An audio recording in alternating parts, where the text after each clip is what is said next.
Quiero dejar en este momento, en este lugar, al pastor Ricardo Saavedra, presidente de la región 4 de la Unión de las Asambleas de Dios, un hombre de Dios, un amigo, quien también fuese pastor en esta congregación. Le recibimos con un fuerte aplauso en el nombre del Señor, porque hay palabra de Dios para nosotros esta mañana.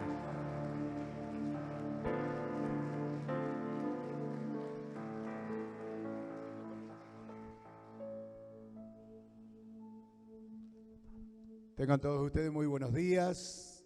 Gracias a Dios por este día que el Señor nos permite disfrutar. Este es el día que el Señor ha hecho para que nosotros nos alegremos y nos gocemos en Él, ¿no? Donde nuevas son cada mañana sus misericordias, podemos disfrutar de esa misericordia y de esa gran fidelidad que Dios tiene a su palabra y a sus promesas. De verdad estamos agradecidos cada vez que tenemos la posibilidad de venir a este lugar. Es un lugar para nosotros que nos trae muchos recuerdos. La mayoría de esos recuerdos buenos, agradables, lindos de saborear. Así que contentos y agradecidos al Señor por darnos esta posibilidad de compartir junto con ustedes esta reunión aquí en esta casa. Bueno verles a algunos hermanos que conocemos de años y a otros que son cara nueva para nosotros. Y esto es la vida de la iglesia, ¿no? Unos se suben al tren, otros tienen que bajarse al tren quizás antes de llegar a la estación que quisiéramos, pero lo importante es que continuamos en las cosas del Señor. Muy bien, hermanos, con esto quiero invitarles en esta mañana para compartir juntos la palabra del Señor. Hemos escuchado varios textos y varias palabras muy buenas en esta mañana, así que creo que el Señor nos ha traído para oír de Él, que es lo más bueno y más importante en estos tiempos, ¿no? Donde escuchamos tantas voces, tantos mensajes, tantas palabras diversas, en su gran mayoría, muchas de ellas en una dirección negativa, como lamentablemente lo que estamos padeciendo, esta pandemia. Pero bueno, en medio de todo esto, hermanos, tenemos una voz clara, nítida, que proviene de la misma persona de Dios a través de su palabra, que es la Biblia. Y como decían los profetas a su gente, a Él tenemos que oír. Oigamos al Señor, oigamos a Dios, que Dios nos dé la capacidad de leer, de entender y de decir, Dios me está hablando por su palabra. Dios puede hablarnos de otras maneras también, pero preferentemente Dios ha elegido este método de hablarnos por su palabra, y esta palabra que es espíritu y que es vida, que no vuelve atrás vacía, sino que Dios la hace prosperar en la intención con la cual Él la envía. Creemos que Dios envía palabra para nosotros y que el Señor realmente ejecuta su palabra también en su soberana voluntad para con nuestras vidas. Yo quiero invitarles, hermanos, en esta mañana, si usted quiere acompañarme en la lectura de estos textos bíblicos, en el libro de 1 Corintios, el capítulo 15, el último versículo del capítulo 15, que es bastante extenso, tiene 58 versículos, y el último versículo un poquito resume, ¿no es cierto?, este capítulo tan importante para la vida de todo cristiano, porque este capítulo habla de la resurrección de nuestro Señor Jesucristo. Valida nuestra fe en el Cristo resucitado. Le da esa validez de saber que el Señor no solo murió, no solo fue sepultado, sino que Él ha resucitado. Y el apóstol Pablo, por indicación del Espíritu Santo, se dispone a sacar todo tipo de duda del camino. Él dice, algunos de ustedes predican, por allí escuchamos que algunos predican de Cristo resucitado, del Cristo resucitado, pero dudan de que haya resucitado. Todo este capítulo, el tema es ese, dar realmente valor a lo que es la esencia pura de la predicación del Evangelio de nuestro Señor Jesucristo. Cristo ha resucitado. Y él habla, Pablo habla diciendo, si Cristo no resucitó, vana es nuestra predicación. Pero Él ha resucitado. Y porque Él ha resucitado y vive, también nosotros tenemos esperanza de resucitar y, si es que nos ha tocado partir de este mundo, y vivir eternamente en el reino de los cielos. Amén. Leemos lo que dice aquí la Biblia en 1 Corintios capítulo 15, versículo 58. Podemos leer el versículo anterior también porque es como el cierre de todo este temario que el apóstol Pablo utiliza. El versículo 57 dice: mas gracias sean dadas a Dios, que nos da la victoria por medio de nuestro Señor Jesucristo. Y el versículo 58 dice: así que, hermanos míos amados, estad firmes y constantes, creciendo en la obra del Señor siempre, sabiendo que vuestro trabajo en el Señor no es en vano. ¿Cuántas veces hemos leído este pasaje y nos ha captado la mirada y la atención todo lo que comentaba acerca de la tremenda locución que hace Pablo en su escrito, dándole fuerza a esa verdad maravillosa, esa columna vertebral de la iglesia y de todo cristiano, que es saber que nuestra fe está depositada en un Cristo vivo, glorioso, que se levantó triunfante de entre los muertos y ahora vive a la diestra del Padre para interceder por cada uno de nosotros. Pablo, después de que habla todo este tema que es la base doctrinal, donde se apoya nuestra confianza, nuestra doctrina, él termina este capítulo de una forma bastante interesante, lo hace a modo de una oración. Después de haber puesto bases doctrinales fuertes, él termina como con una oración. ¿Y cómo termina una oración? Con agradecimiento, ¿no? Siempre que oramos terminamos agradeciendo a Dios. Y él dice acá: mas gracias a Dios sean dadas, porque tengo una razón para dar gracias, dice Pablo, porque Él nos da victoria por medio de Cristo Jesús siempre.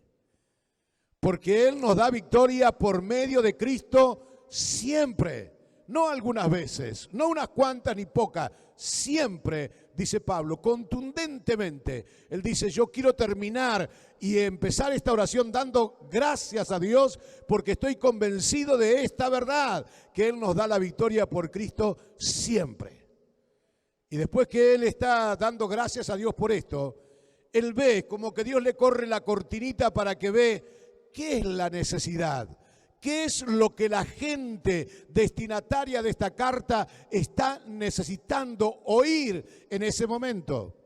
Por eso él, en medio de esta oración, le hace a esta gente que destina esta carta un pedido. Más que un pedido, él le hace tres cosas, tres pedidos en esta oración. Él ve tres cosas que necesita esta gente, que son fácil de resumir si nosotros la traemos a nuestra actualidad y la presentamos como lo que nosotros conocemos que es un verbo. Pablo en este solo versículo 58 habla del verbo ser, del verbo hacer y del verbo saber. Tres cosas. Lo primero que él habla es del verbo ser. Él ve que la necesidad de la gente creyente de ese tiempo necesita ser de un modelo, necesita ser de un material, necesita ser de una sola forma. Y para él no hay otra palabra mejor ubicada que la que menciona en la primera parte del versículo 58. ¿Qué dice el apóstol Pablo? Así que con todo amor les habla: hermanos míos amados, estad firmes y constantes. ¿Qué necesitaba la gente de Corinto? Estar firmes, estar firmes. Mire, si acá en el arranque de la iglesia esto era una necesidad, que se dijera, que se pusiera en blanco, ¿qué para estos tiempos? ¿Qué para nuestros días? Claro, ellos tenían realidades también y peligros y situaciones, tenían persecución, muchos arriesgaban la vida y la perdían, algunos otros tenían sus peligros, sus amenazas. Por eso Pablo le hablaba de la firmeza que debe caracterizar a los hijos de Dios. Estad firmes y constantes.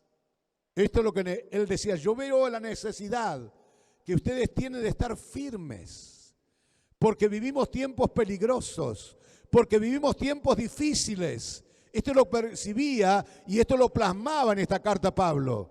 Entonces tienen que estar firmes y constantes. Y él mismo se encarga de hablar en muchas de su carta acerca de hacerles saber de esta necesidad de remarcar, de remachar y remachar la necesidad de estar firmes, firmes y constantes. Este es, hermanos, un tiempo donde realmente Dios pide lo mismo de nosotros, que estemos firmes, que estemos firmes. Los vientos están soplando cada vez más fuerte. Vio hoy que cuando se levanta un vientito como el viento sonda o algunos de estos parecidos, el viento blanco en la montaña, esos vientos fuertes, nosotros tenemos otro tipo de viento allá en la pampa húmeda, pero cuando se levantan vientos fuertes se llevan todo lo que encuentran en el paso. ¿Y queda qué? Lo que está firme. Y queda lo que está firme. Usted tendrá muy claro el ejemplo que yo voy a poner porque es algo cotidiano. Cuando se amontona la tierrita al lado de la pared y se hace una montaña, se tapa todo, hasta el cimiento, pero cuando viene un viento, se lleva toda la tierrita. Y usted ve cómo está la base, ve el cimiento, ve cómo está. Espiritualmente hablando, esto es lo que Pablo decía, yo veo esta necesidad y se la transmito a ustedes. Necesitan estar firmes. Efesios capítulo 6, 13. Ese maravilloso espacio bíblico donde él habla acerca de la armadura de Dios.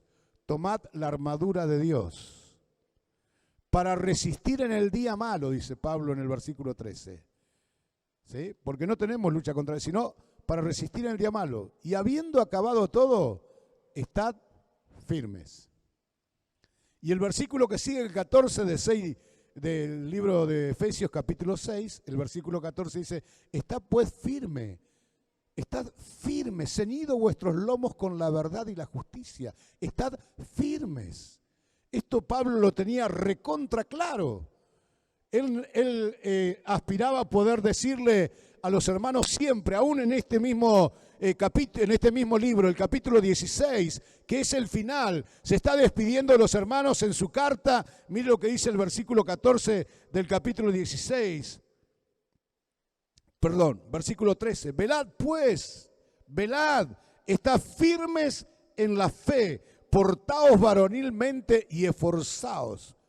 Estad firmes. Él veía la necesidad que en un mundo inestable, en un mundo cambiante, en un mundo de tanto movimiento, ¿sí?, era necesario encontrar una iglesia, un pueblo y una persona que estuviera firme en sus convicciones. La Biblia habla mucho de la firmeza que tenemos que tener en el Señor, ¿sí? Y de mantenernos a pesar de los tiempos, de los peligros, de las acechanzas, de los temores, a pesar de la pandemia, a pesar de lo que venga, Dios nos pide que estemos firmes, porque el que perseverare hasta el fin, ese será salvo. Ese será salvo. Y hermanos, en este tiempo de pandemia, tristemente y con dolor tenemos que decir que mucha gente ha renunciado a sus convicciones. Mucha gente ha abandonado la fe, ha abandonado las buenas prácticas, las buenas costumbres, ha dejado de transitar por el camino correcto, porque su fe fue probada. Y hermanos, la firmeza se demuestra en medio de la prueba. En medio del sacudón se demuestra la firmeza del Hijo de Dios. Cuando vienen las pruebas es cuando nosotros demostramos nuestro grado de confianza en el Señor. ¿Cómo? Manteniéndonos firmes en lo que Él nos ha dicho, en su palabra y en sus verdades. En el libro de Eclesiastés, el capítulo 10, versículo 4 de nuestras Biblias, dice un texto allí, si acaso se exaltase el espíritu del príncipe, se volviera medio loquito, no abandones tu lugar. No abandones tu puesto. Eso dice el predicador allá, ¿sí? Allá atrás. Porque la mansedumbre, porque esto va a aplacar todo. Pero si se exaltase tu jefe, tu empleador, si se exaltase quien fuere tu gobernante, no abandones tu lugar. Eso habla de firmeza. Eso habla de una cosa estable, de una cosa que no se mueve, que permanece. Jesús contó esa famosa parábola que hasta los chicos la saben en nuestras congregaciones, de las dos casitas, la que se edificaron sobre la arena y sobre la roca, y una estuvo firme cuando vinieron los vientos, la lluvia y toda la tempestad, y la otra se cayó. Pablo habla de que esto él ve, considera y entiende que es lo que debe decirle a sus hermanos. Esto es una necesidad. Ustedes necesitan ser firmes. En medio de la tribulación, en medio de los tiempos de peligro, de necesidad, necesitan mantenerse firmes. Pero le suma otra palabra más a esta, y él dice, y constante. No solo firme, sino que constante. En el mundo hay gente constante, pero no firme. Y también hay gente firme, pero no constante. ¿Sí? Él dice, ustedes tienen que ser firmes y constantes. Esto es lo que debe caracterizarlo. Esto es lo que tiene que darle la identidad a ustedes, la impronta a ustedes. Que sean firmes y constantes, que no varíen el pensamiento, la doctrina, la palabra, las convicciones, la fe, que no la reduzcan a nada, que no la licúen con nada, sino que la mantengan en una actitud de constancia. Qué lindo es ver, hermanos, en el caso acá, en esta mañana, hermanos y hermanas que nosotros conocemos hace más de 30 años. Como yo decía el viernes, ¿cierto? Jocosamente decía que nosotros tuvimos acá de pastores 12 años y tuvimos buena parte de esos 12 años las Tres Marías. ¿Sí? María Freite, María Maldonado y María Calderón. Se me fue el apellido. Qué lindo es volver a verles. Ha pasado tiempo y han pasado cosas. Pero ver firmes a un hermano, a una hermana. Nosotros somos pastores en la iglesia donde nos convertimos nosotros, cosa media loca, ¿no? Donde yo nací en esa iglesia con mi familia, después de 25 años de estar en otros lugares, incluido acá, volvimos a esa iglesia donde nosotros, mi familia, mis padres, se convirtieron al Señor. Y mucha gente que hoy nosotros tenemos, alguna de ellas ya han pasado la barrera de los 80 y la tengo de portera en la iglesia. Hermanas que estaban de allá del comienzo, ¿sí? 50 años atrás, firmes. Y la iglesia pasó situaciones como en todas partes. La iglesia tuvo momentos buenísimos, tuvo de los otros momentos regulares y tuvo los momentos malos. Pero esa gente ha permanecido firme y constante.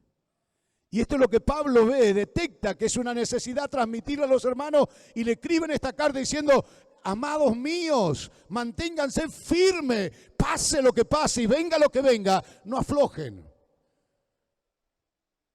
no cambien, sean constantes en lo que han creído, donde han nacido, donde han gustado la benignidad y el amor del Señor, ahí permanezcan, pero en una actitud de firmeza y de constancia siempre. En la Biblia hay muchos ejemplos, yo mencioné este texto de Eclesiastés, no abandones tu lugar. Personajes en la Biblia que nos dan un ejemplo inspirador para no abandonar en las malas. Nehemías, él quería hacer las cosas bien. Él quería levantar lo que estaba caído, él quería reconstruir una ciudad que era el hazmerreír de todas las naciones. Y cuando viene con buenas intenciones de hacer las cosas bien, se levantó el enemigo, Sanballat, Tobías y otros más.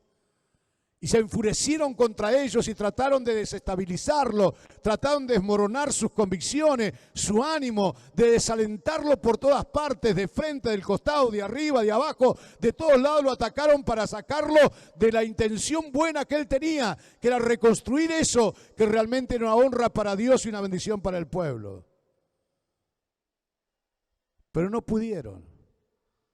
Él se mantuvo firme. Mire que le dijeron de todo. Le dijeron esa pared está de falsa escuadra de tal manera que si sube una zorrita arriba se cae. Como decimos en la actualidad, lo bardearon de todas formas. Pero él dijo, yo una sola cosa hago. Yo estoy haciendo una obra, lo invitaron a tomar café a una confitería, vení, ya que no podemos de frente, vamos a amigarnos, vamos a charlar, vio toda esa diplomacia, toda esa cuestión. Nehemías dijo, yo estoy tan ocupado en lo que estoy haciendo que no tengo tiempo para dejar para ir a hablar con ustedes. Firme y constante en lo que él se propuso hacer. Ejemplos hay muchos en la Biblia, hermano. Pero este es el tiempo donde nosotros tenemos que demostrar realmente qué es lo que hemos creído. ¿En quién hemos depositado la confianza? Que no es una filosofía más, que no es una religión más, no es una idea más de los hombres. Nosotros hemos puesto nuestra vida en las manos del Creador de todas las cosas y sustentador de todas ellas. Y no podemos perderlo al Señor por más presiones, por más ataque, por más amenaza. Tenemos que mantenernos firmes, agarrados de su mano. Amén, hermanos. Y ser constantes. Esto es lo que pedía Pablo de aquellos hermanos, que ellos fueran de esta manera, que fueran constantes y firmes, no solamente en el día malo, en el día del peligro, de la acechanza, firmes también en la comunión con el Señor, en el servicio para Dios, que se mantuvieran firmes y constantes, que nada lo desestabilizara, que nada lo desanimara, sino que siguieran sirviendo al Señor en el lugar donde estaban y en la forma que lo estaban haciendo, que lo siguieran haciendo. Y este mensaje ha pasado las generaciones, ha pasado los años, pero tiene vigencia en la actualidad. Querido hermano, yo te animo en el nombre del Señor y con todo el amor de Cristo. Sigue sirviendo al Señor, sigue firme en el servicio del Señor, sigue adorando, sigue alabando, sigue creciendo en la comunión personal, espiritual que todos los días tenemos que tener con el Señor. Dios permitió este encierro para que estuviéramos más con Él. Para que estuviéramos más con Él. Creo que es una de las cosas que hemos aprendido en esta pandemia, ¿sí? Que lo importante, por lo menos nosotros allá, ustedes han tenido la bendición de hacerlo antes, pero nosotros hemos tenido el templo cerrado desde el 15 de marzo prácticamente hasta la fecha. Y yo muchas veces hablaba con mi esposa y con algunos hermanos y algunos pastores, decía, ¿de qué nos sirve este templo? Que es una mole, quizás como esto un poco más grande. ¿De qué nos sirve tener semejante templo si no lo podemos usar? Tantas veces le habíamos dicho a la gente, y la gente ya había incorporado en su vocabulario, el domingo vamos a la iglesia, vamos al templo, vamos a la iglesia. Parecía que si no venía a la reunión, me faltaba todo. Dios me dijo, yo quiero enseñarles o recordarles que ustedes son iglesia y que yo habito no en templos de hombres, ni hecho de este material, sino ustedes son templo del Espíritu Santo. Lo hemos aprendido. Por eso Dios quiere que fortalezcamos, hermanos, esa relación con el Señor. Que seamos constantes en lo que estamos haciendo, sirviendo, sin descuidar la comunión con el Señor. Yo compartí un poquitito el otro día la historia que me viene muy bien al caso, que es un ejemplo de las naves, de los barcos antiguos, que usaban su galera en aquellos años, dice la historia y los historiadores, que esas naves, que esos barcos eran guiadas por los remos, que, bueno, tenían que remar los que estaban para esa función, que eran esclavos. Y ellos tenían ahí que estar en la tarea muy bien unidos entre ellos, haciendo el mismo movimiento a la vez. No podía uno para acá, otro para allá, hacer lo que quería. Tenían que hacer el mismo movimiento, porque de ellos dependía la dirección de esa nave, de ese barco.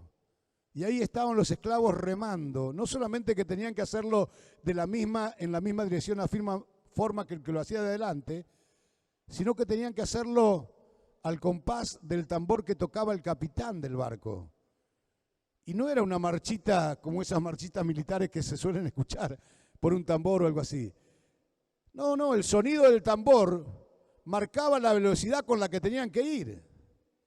Tenían una velocidad para el ataque, tenían una velocidad para la persecución, y la quinta fondo era para escapar. Rajemos, muchachos. Pero esa era la función. Todos tenían que estar ahí escuchando cuando cambiaba el ritmo, cuando cambiaba el sonido del tambor, sabían que tenían que cambiar el movimiento. O perseguir a alguien, o atacar a alguien, o escapar.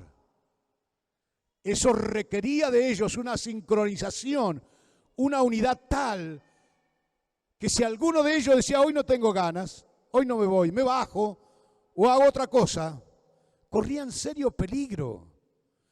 Corrían serio peligro que los enemigos, por ejemplo, cuando estaban en huida o en escapada, los alcanzara y los destruyera.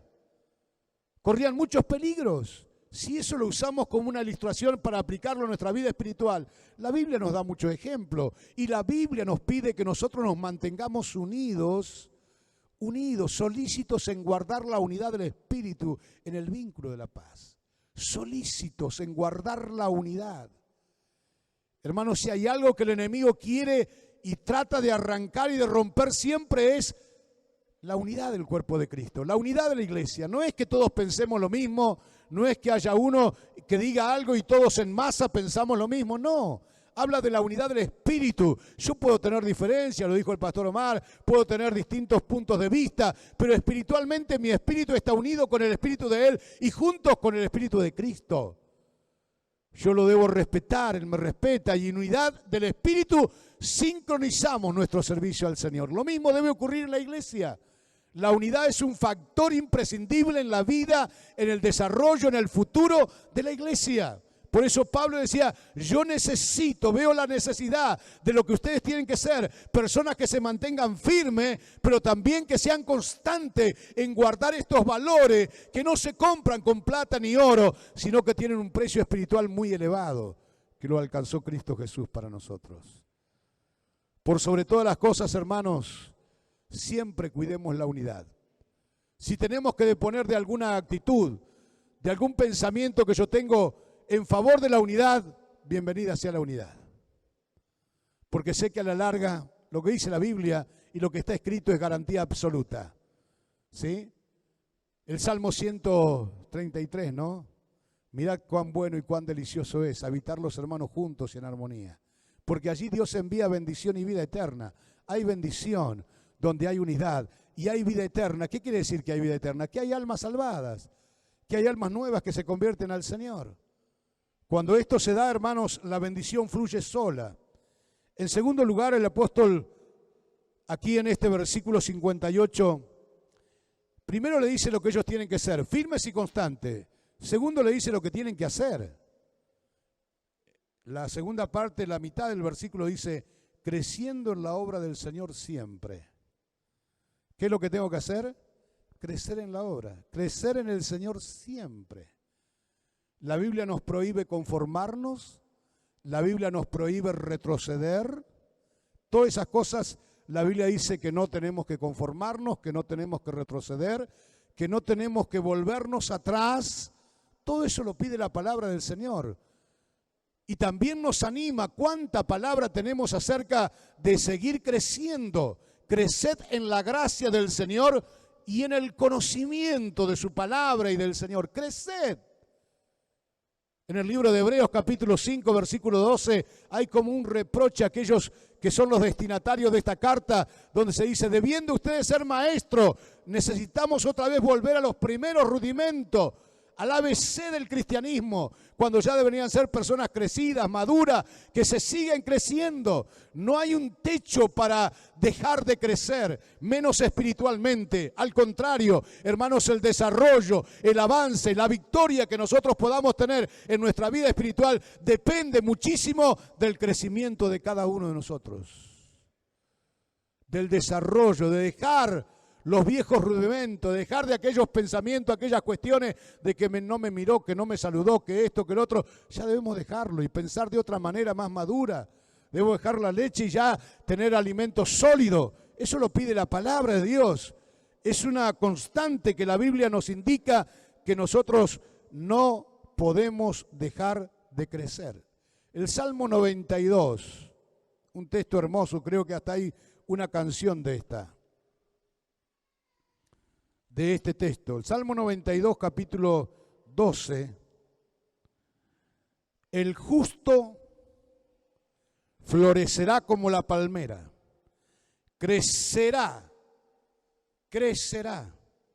como cedro en el Líbano, plantados en la casa de Jehová, en los atrios de nuestro Dios florecerán, y aún en la vejez frutificarán, estarán vigorosos y verdes, para anunciar que Jehová mi fortaleza es recto y que en él no hay injusticia. Qué tremendo, ¿no? Cuántas cosas dice este texto de la palabra del Señor. El justo florecerá como la palmera plantados, ¿dónde? En la casa del Señor. Habla de comunión, habla de relación. De eso habla o da a entender ese texto. ¿Dónde vamos a desarrollar nuestra vida espiritual? Si no es postrándonos, como esta hermosa canción que se cantaba, postrados a los pies, como María quería oír palabra del Señor. Yo quiero aprender, pero no para amontonar conocimiento en mi cabeza, no para saberme la Biblia de tapa a tapa, sino para que lo poco o mucho que sepa de la Biblia lo ponga en práctica. Porque no es cuánto sé de la Biblia lo más importante, sino cuánto hago de lo que dice la Biblia. Eso es lo importante. Porque hasta los demonios saben de la Biblia, pero no hacen lo que dice la Biblia. Perdón la comparación, pero esto creo que lo consentimos todos. Hay gente que no camina el camino del Señor y que hace cosas que aún los creyentes no la hacen y que están encuadradas en el parámetro bíblico que Dios nos ha establecido. ¿Sí? Por eso, ¿dónde vamos a crecer? Vamos a crecer en la experiencia espiritual con el Señor, en mi relación de vida con el Señor. Cada día tiene que ser más fuerte, más apegada, más cerca del Señor, más cerca del Señor. No podemos perderlo a Jesús, hermanos, en este tiempo. María y José tuvieron una encomiable misión en la tierra, que era cuidarlo a Jesús. ¿Se acuerda usted cómo lo cuidaron, cómo arriesgaron su vida? Cuando fueron al templo, se olvidaron de Jesús.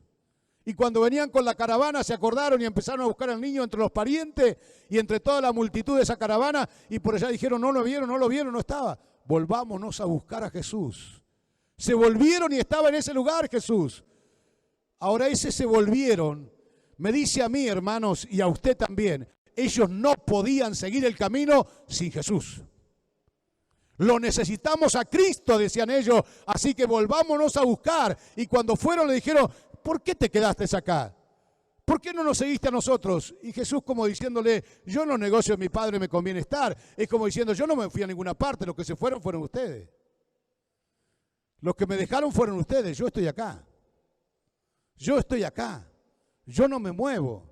Por eso creo que el pedido de Pablo apuntaba en esa dirección, al crecimiento de nuestra relación personal con el Señor, a no dejarlo al Señor por nada, a no cambiarlo ante ninguna situación imponderable que se nos ponga en la vida. Lo necesitamos a Cristo, porque ¿sabe qué? Ni usted ni yo podemos seguir el camino sin el Señor. Sin su bendición, sin su presencia. Lo necesito hoy al Señor más que ayer. ¿Y usted? Todos lo necesitamos al Señor. Por eso Pablo le decía, ustedes necesitan crecer en el Señor y también en el servicio del Señor. La segunda cosa que le dice allí Pablo a estos hermanos. Y hermanos, es una realidad que no podemos tapar. Vivimos en un mundo secularizado y globalizado donde realmente este mundo secularizado ha crecido y sigue creciendo. Sigue creciendo cada vez más y sigue avanzando cada vez más. Hace algunos años atrás, una persona conseguía una buena posición, un buen trabajo, solamente con tener una licenciatura, con saber manejar un idioma. Hoy ya eso no alcanza. Hoy necesita un posgrado. Hoy necesita ya más que es una licenciatura, otra cosa más. Y ya no necesita un idioma. Necesita manejar 3 o 4 como mínimo si quiere progresar en la vida, porque esos son los tiempos, las exigencias que demanda un mundo globalizado. Y usted lo podrá vivir cerca o lejos, pero sabe lo que estoy hablando. Cuánto más nosotros como iglesia no podemos quedarnos en la misma condición que arrancamos. Tenemos que seguir creciendo. Tenemos que seguir avanzando, tenemos que seguir impactando nuestras comunidades con el glorioso y poderoso mensaje del Evangelio de Cristo el Señor. Den un aplauso, gloria, gloria, gloria, gloria al que vive y reina para siempre. Aleluya. Creciendo en la obra del Señor siempre. Tremendo desafío, tremendo reto a nuestras ambiciones espirituales. No puedo un día dejar de crecer, tengo que seguir creciendo, tengo que aprender un texto bíblico nuevo, una promesa nueva, algo tengo que incorporar. No me puedo ir a descansar por las noches sin decir, hoy he tenido una experiencia nueva con el Señor, hoy he aprendido una verdad nueva, hoy he descubierto algo nuevo, un nuevo horizonte, un nuevo campo de bendición para mi vida. Lo necesito crecer siempre, siempre, no en alguna temporada. No en algún tiempito de verano y nada de invierno. Siempre dice la palabra. Y por último, dice la Escritura, sabiendo. Yo dije para mí que eran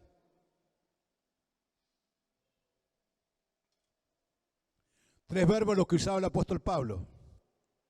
Lo que necesitamos ser, firmes y constantes. Lo que necesitamos hacer es crecer. Y en tercer lugar, lo que necesitamos saber. ¿Qué es lo que la iglesia necesita saber? ¿Qué es lo que yo como ministro, como usted como servidor del Señor necesitamos saber en este tiempo? ¿Sabe lo que necesitamos saber? Que nuestro trabajo en el Señor no es en vano. Que lo que usted haga, que lo que yo haga, nunca es en vano. Nunca es en vano. Hay gente que dice, esto nos pasa como pastor en la iglesia, que dice, no, pero para mí es poco lo que hago. A mí me toca barrer, me toca limpiar los sanitarios, me toca de tanto en tanto dirigir alguna reunión, me toca de tanto en tanto levantar la ofrenda, hacer una oración, predicar de tanto en tanto. Y es poco para mí lo que hago. ¿Cuánta gente piensa de esta manera que es poco? Pero esta verdad despeja esa duda. Todo trabajo que sea para el Señor nunca es en vano, nunca es inútil, nunca es inservible. Sea lo que sea, por más mínimo que sea.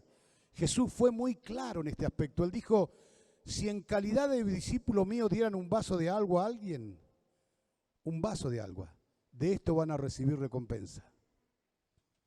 De esto, pero tampoco. Darle un vaso de agua, darle un pedazo de pan a alguien que venga a pedirme a mi casa, no es nada. Pero si lo hago en calidad de discípulo, de eso voy a recibir recompensa. No es la cantidad de cosas que haga lo que me va a recompensar el Señor. Lo que me va a recompensar el Señor es la calidad con que haga lo que hago. Es la calidad. ¿Sí? No es que yo amontone una parva de actividades y diga, Señor, todo esto lo he hecho, he dejado todo. Todo por la actividad, todo por el servicio, todo por atender tus cosas. Todo eso va a ser probado en el tribunal de Cristo.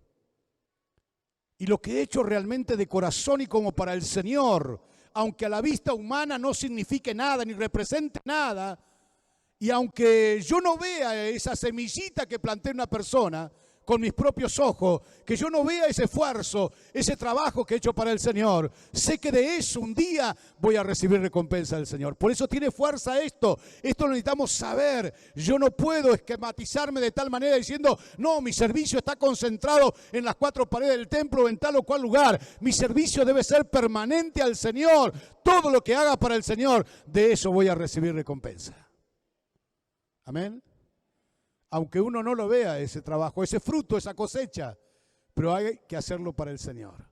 Se cuenta la historia de un joven que en una noche de una tremenda tormenta de nieve no tenía dónde guarnecerse de esa tormenta y vio una luz encendida por allá a lo lejos y fue hasta ese lugar y se metió en ese lugar que era precisamente una iglesia. Él nada que ver con la iglesia, pero se metió en ese lugar. Y producto de esa tremenda tormenta de nieve, esa noche el pastor no llegó a atender la reunión. Así que cuando pasaron unos minutos y no llegaba el pastor, se levantó un hermano de gran porte, vestido de mameluco, lleno de grasa porque era un mecánico de ese pueblo. Se levantó y pasó al púlpito y abrió la Biblia. Dijo, bueno, producto de esto el pastor no ha podido llegar, así que no vamos a dejar pasar más tiempo. Yo le invito a leer lo que dice Isaías, capítulo 45, versículo 22. Dijo aquel mecánico, rudo, tosco, todo engrasado su mameluco. Y después que termina de leer ese texto, este hombre, ¿sabe lo que dice Isaías 45, 22? Mirad a mí todos los términos de la tierra y sé salvo. Mirad a mí todos los términos de la tierra y sé salvo, porque no hay otro como yo, dice el Señor. No hay otro como yo. ¿Qué dice el Nuevo Testamento? No hay otro nombre dado a los hombres debajo del cielo en el cual podamos ser salvos. Solo Jesucristo es el Salvador del mundo. Hay un solo Salvador y es Cristo, y nosotros lo tenemos dentro del corazón por la fe. ¿No le parece que es bueno? Amén, gloria a Dios. Y este hombre dijo al terminar de leer este versículo de Isaías, puso su mirada en aquel joven que estaba sentado en el último banco y empezó a decirle a los hermanos, ¿se dieron cuenta lo fácil que es mirar en la vida?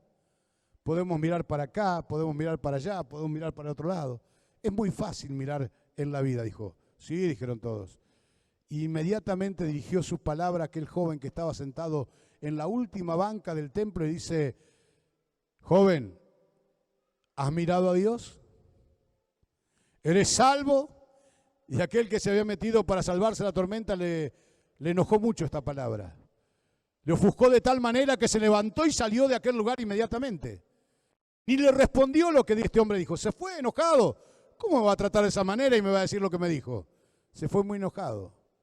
Pero esa palabra que había dicho este hombre, que no era predicador, que no era pastor, que era un simple hermano de la congregación, que se levantó para leer un texto bíblico, esa palabra empezó a taladrar el alma, el espíritu y la mente de ese joven, que no lo dejó en descanso.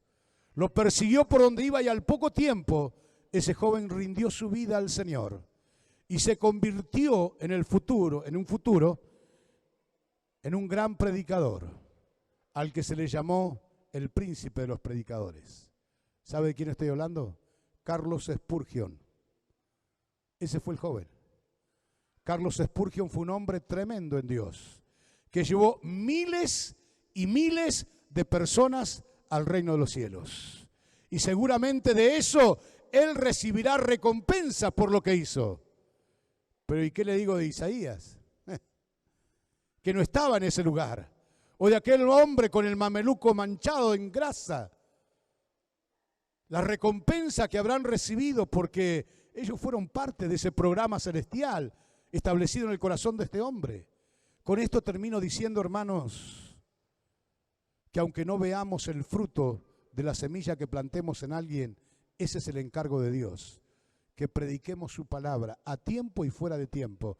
Este es el tiempo de hacer saber que Cristo vive y que pronto viene a buscar a su iglesia. Y de eso vamos a recibir recompensa. Tenemos que saber esto. Padre, te doy gracias en esta hora.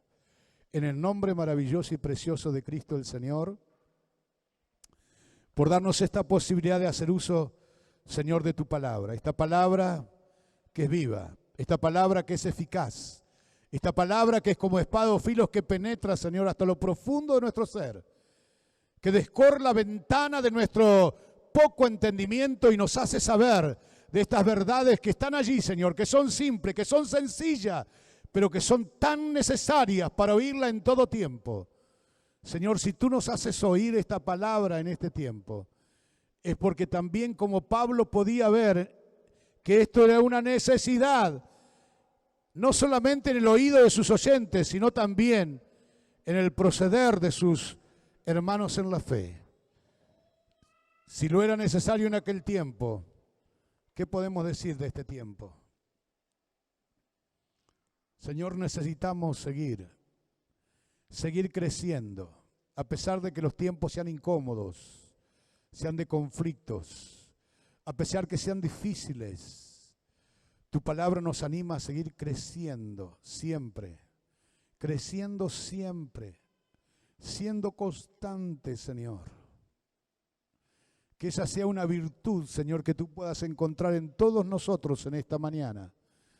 Y si alguien todavía no la tiene tan fortalecida o enfocada como debería, que esta palabra nos lleve a la reflexión y podamos pararnos ante ti y decir, Señor, yo quiero esa firmeza, que nada me mueva, que nada me haga desestabilizar, ni me desanime, ni me saque de tu camino, Señor. Que no haya prueba, por más intensa y fuerte que sea, que me desestabilice, que desmoralice mi fe, mi vida, Señor. Yo quiero estar firme, Señor, porque tu palabra me lo pide, no porque me lo pide tal o cual persona. tu palabra, Señor. Y yo sé que detrás de tu palabra estás tú, Señor, hablándonos. En definitiva, quien nos pide nuestra firmeza y constancia, eres tú, Señor. Eso es lo que necesitamos ser en este tiempo. Creyentes firmes y constantes en lo que hemos aprendido, en lo que hemos recibido, en lo que hemos gustado. Señor, y ayúdanos a seguir creciendo, que es lo que tenemos que hacer. Que no nos entretengamos en otra cosa, que no nos distraigamos con otra cosa, que el diablo no nos distraiga en otros pormenores, sino que yo me ocupe con temor y temblor de mi salvación y siga aportándole crecimiento, conocimiento, relación de vida espiritual con Cristo. No puedo seguir en este camino sin Él. Si lo he dejado en alguna etapa de mi vida a Cristo, mezclado con otras cosas temporales y pasajeras, Señor, en esta mañana quiero volver por Jesús, porque sé que no puedo seguir el camino sola. Lo necesito a Él, lo necesito a Él. Tengo que tener una mejor relación, mejor calidad de vida con el Señor. Señor, y ayúdame a saber que todo lo que yo haga en servicio para tu obra, nada de lo que haga, por más que yo piense que eso no califica, que eso no es digno, no es importante, nada de lo que hagamos para ti, Señor, es en vano. Nada, Señor. Que no nos afanemos desmedidamente pensando que quizás un buen servicio para Dios, una buena prédica, una buena coordinación o una buena alabanza, eso importa para Dios. Todo importa para Dios. Nada es en vano para Él. Todo esfuerzo que usted haga, todo lo que usted deponga de algo para que Cristo ocupe el primer lugar y le da prioridad a Él y a su palabra y a su servicio, Dios lo tiene muy en cuenta. Tenemos que saberlo esto. El diablo va a querer sembrar esa semilla de duda en nosotros, pero mira que lo que vos haces nadie lo tiene en cuenta, nadie te reconoce, nadie te valora, nadie te comprende, te entiende, nadie te adula por lo que estás haciendo. La Biblia dice que todo lo que hagamos de corazón y como para el Señor, de eso vamos a recibir recompensa. Señor, ayúdanos en esta mañana a incorporar lo que tú nos alcanzas por misericordia y pones, Señor, a disposición de cada uno de nosotros. Gracias, Padre, en el nombre de Jesús. Gracias, Padre, en el nombre de Jesús.